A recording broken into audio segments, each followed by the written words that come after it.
వచ్చేస్తుంది but performing before megastar Chiranjeevi garu I'm so honoured and blessed. Thank you so much sir, thank you so much.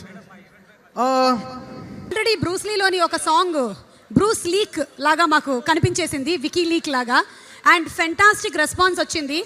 So జనరల్గా ఒక song మీరు tune చేసినప్పుడు ఆనందం పొందుతారా, లేకపోతే రిలీజ్ అయ్యి జనాల దగ్గర నుంచి ఆదరణ ఎక్కువగా వచ్చినప్పుడు యూ ఫీల్ మోర్ హ్యాపీ?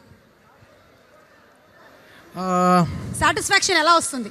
అది రిసెప్షన్ బట్టి బ్యాడ్గా వస్తే ఫీల్ అవుతాం, బాగా వస్తే ఎంజాయ్ చేస్తాం డెఫినెట్గా. మీకు చాలా తక్కువ సందర్భాల్లో అలా బ్యాడ్ రెస్పాన్స్ వచ్చినటువంటి సందర్భాలు ఉండుంటాయేమో. బట్ ఈ cinema songs we are very confident about all the songs and విజువల్తో వచ్చిన తర్వాత it will be more crazy. Okay, so generally ఒక మ్యూజిక్ డైరెక్టర్ సాంగ్ని కంపోజ్ చేసేటప్పుడు లిరిక్ రైటర్ సాహిత్యాన్ని బట్టి కంపోజ్ చేస్తారు.